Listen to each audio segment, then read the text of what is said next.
Bonjour à toutes et à tous. Dans les tutoriels précédents, nous avons vu qu'il est possible d'attacher des éléments entre eux pour former des objets composés, permettant ainsi une animation aisée de tous les éléments qu'il contient, en très peu de clés d'animation. Nous avons également vu que nous pouvons combiner plusieurs masques ensemble, permettant l'obtention de formes diverses, sans devoir recourir à un programme externe. Dans ce chapitre, nous allons voir que nous pouvons également incurver une image ou une vidéo, et également que nous pouvons combiner plusieurs éléments dans un seul masque.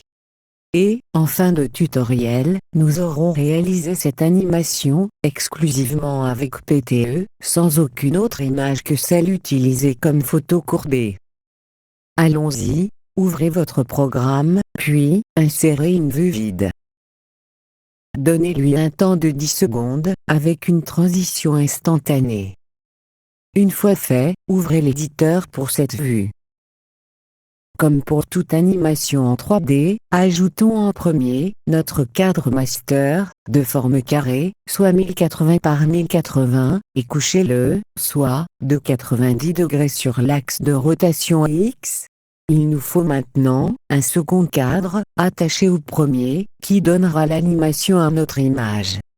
Sélectionnez le premier cadre, puis, ajoutez-lui un second, que nous mettrons également en forme carrée, que nous nommerons image, et que nous redressons, soit, de -90 degrés sur son axe X. Pour créer notre image incurvée, nous allons simplement la découper en segments, 10 est un minimum pour un résultat convenable. Nous allons commencer par le centre, et vers la gauche.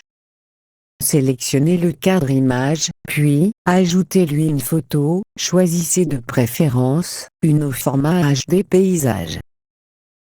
En premier, dans l'onglet Préférences, activez la commande Objet principal, qui doit être sur 1, puis, activez le rognage d'aspect, et mettez-le à 2 pour 1. Nous allons donc découper notre image en 10 bandes de largeur égale. Notre image fait 100% de taille, et donc, si nous voulons 10 parties, nous aurons 10% pour chacune. PTE offre la commande adaptée à ce que nous voulons faire, c'est la commande rognage d'image. Nous partons du centre de l'image, et donc, nous pouvons couper la moitié droite, soit, entrer la valeur 50 dans le champ droit. Pour le premier élément, nous prenons uniquement les 10 premiers pourcents vers la gauche, comme il ne reste que 50% de notre image, nous coupons 40% à l'autre du champ gauche, et il nous reste exactement les premiers 10% partant du centre vers la gauche. Nous devons placer son bord droit au centre du cadre, donc déplacer son centre de rotation vers la droite de la moitié de notre bande, soit 100% sur l'axe X, et oui, rappelez-vous, tous les déplacements sont calculés en pourcentage de la taille de l'image définie dans l'onglet Propriétés après rognage. Donc, notre bande fait 200% de large et 200% de haut, même qu'elle n'est qu'une partie de l'image originale. Bien, nous allons incurver notre image d'un quart de tour, soit de 90 degrés au total.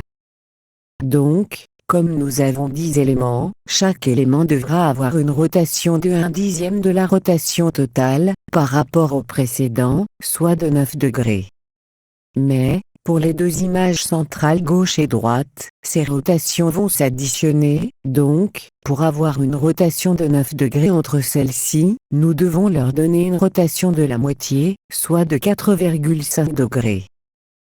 Nous voulons que notre image soit incurvée vers l'avant, donc, pour la partie gauche, nous devrons avoir une rotation positive, et pour la partie droite, une rotation négative. Entrez la valeur 4,5 dans le champ de rotation Y. Notre première bande est en place. Sélectionnez-la, et faites-en un copier-coller sur elle-même. Tant que nous sommes dans l'onglet Animation, modifiez la valeur de rotation à 9 degrés, puis, comme elle est attachée au centre de rotation de la première bande, qui est à sa droite, nous devons la déplacer de la largeur de la bande vers la gauche, soit de -200 sur son axe X, elle est maintenant en place. dans l'onglet Propriétés, nous allons prendre les 10% suivants vers la gauche, soit de 30 à 40%. Entrez la valeur 30 dans le champ gauche, et, pour couper la partie restante à droite, à partir de 40%, il reste 60% à couper, donc, entrez la valeur 60 dans le champ droit.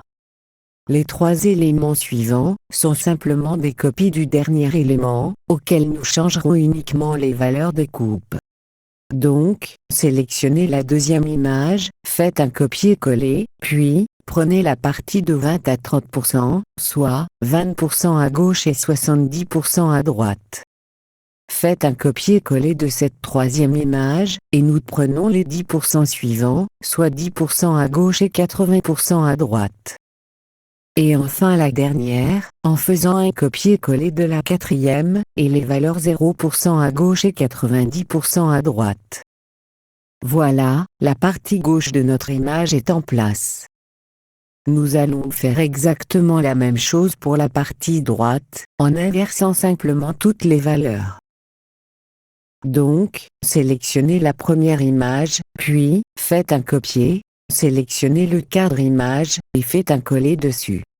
Vous remarquerez que toute la série d'images a été ajoutée. En effet, si vous faites une copie d'un élément, tous les éléments enfants qui lui sont attachés seront également pris en compte dans la copie. Cela est très pratique, vous évitant de devoir sélectionner manuellement tous les éléments d'un groupe. Bien maintenant, sélectionnez tour à tour chaque image de la seconde liste. Tant que nous sommes dans l'onglet Propriétés, inversez les valeurs de coupe gauche et droite pour chacune. Puis, dans l'onglet Animation, également pour chacune d'elles, inversez la valeur de déplacement X, la valeur de rotation Y, et le centre de rotation X, chaque valeur positive devenant négative et inversement. Voilà, notre image de base est créée. Donnons-lui une petite animation pour mieux juger de notre effet. Sélectionnez le cadre image, et, au temps 0, donnez-lui une rotation de -90° sur son axe C, puis, mettez le temps en fin de vue, ajoutez une clé, activez le contrôle de rotation, et, entrez la valeur 90 pour l'axe C.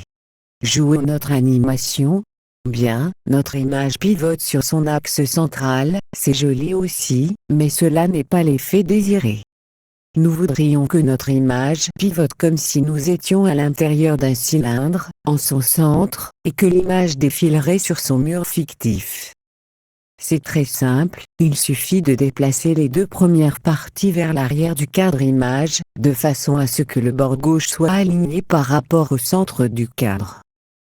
Pour ce faire, sélectionnez le cadre master, et donnez-lui une rotation de -135 sur son axe Y, puis, déplacez la première image gauche jusqu'à ce que son bord corresponde au centre du cadre, soit de 242 sur son axe Z, entrez cette même valeur pour la première image droite, puis, remettez à 0 la valeur de rotation Y du cadre master.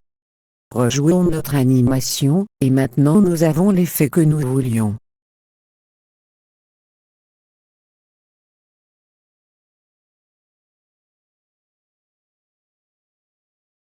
Bien, ajoutons maintenant le premier effet, celui-ci consiste à créer un effet d'éclat en bordure de notre image.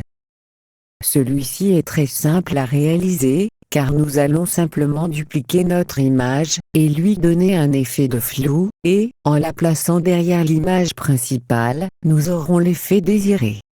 Cela fonctionne également pour une image simple ou une vidéo. Bien, sélectionnez le cadre image, puis, faites un copier-coller sur lui-même, puis, à l'aide de la commande ordonnée, placez le nouveau cadre après toutes les parties de l'image principale.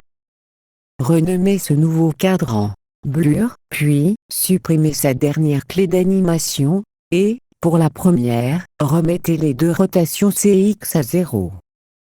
Maintenant, rappelez-vous, si nous donnons une animation à un objet parent, celle-ci sera automatiquement transmise à tous ses enfants. La commande de floutage se trouve dans l'onglet Animation, et donc, donnez simplement la valeur de flou 50 au cadre Blur, et toutes les images qui lui sont attachées auront également ce floutage. Voilà, notre effet d'éclat est ajouté, jouez votre animation pour en voir le résultat.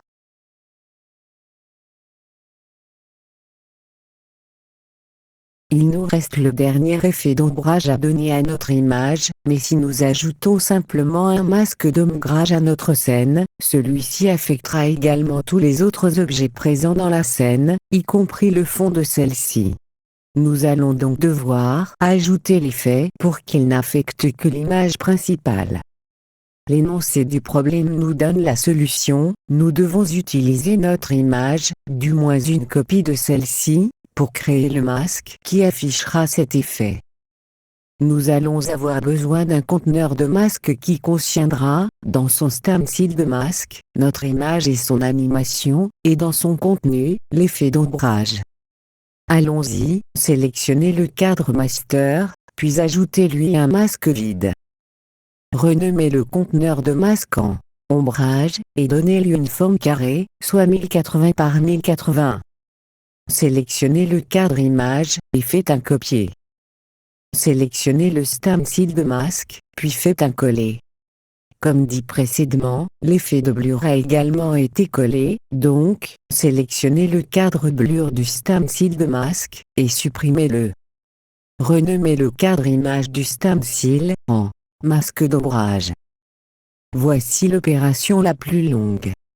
Nous allons maintenant devoir, pour chacune des 10 images du masque, ajouter un effet qui la rendra blanche, donc, pour chacune, dans l'onglet Animation, avec la commande Ajout filtre de réglage de couleur, ajouter le filtre teinte et saturation, et mettre la luminosité à 100. Une fois fait pour les 10 images, nous allons ajouter l'effet d'ombrage. Nous allons utiliser 2 dégradés du noir plein au noir transparent. Sélectionnez le contenu du masque, puis, ajoutez un rectangle, sélectionnez dégradé horizontal dans le champ Remplir, puis, donnez-lui du noir comme première couleur, et du noir transparent comme deuxième. Pour avoir du noir transparent, sélectionnez du noir dans la zone de couleur, puis, mettez la valeur A à 0%.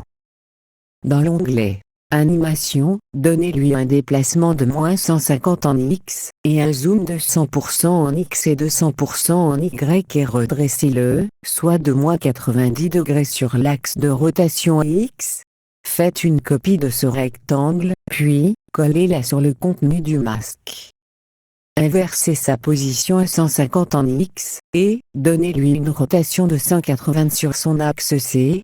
Pour en vérifier toute la portée, refermez complètement la liste des éléments, puis faites un clic droit dans la zone vide, et ajoutez un rectangle dégradé vertical, et placez-le en fin de liste avec la commande Ordonner, placez derrière, donnez-lui des découleurs s'associant à votre image, et jouez votre animation. L'ombrage n'affecte effectivement que notre image, et donc, nous avons l'effet voulu. Nous voici arrivés au terme de ce chapitre. Merci de votre attention, et à bientôt pour la suite de nos tutoriels consacrés à PTAV Studio 10 Pro. Katrina et Patrick.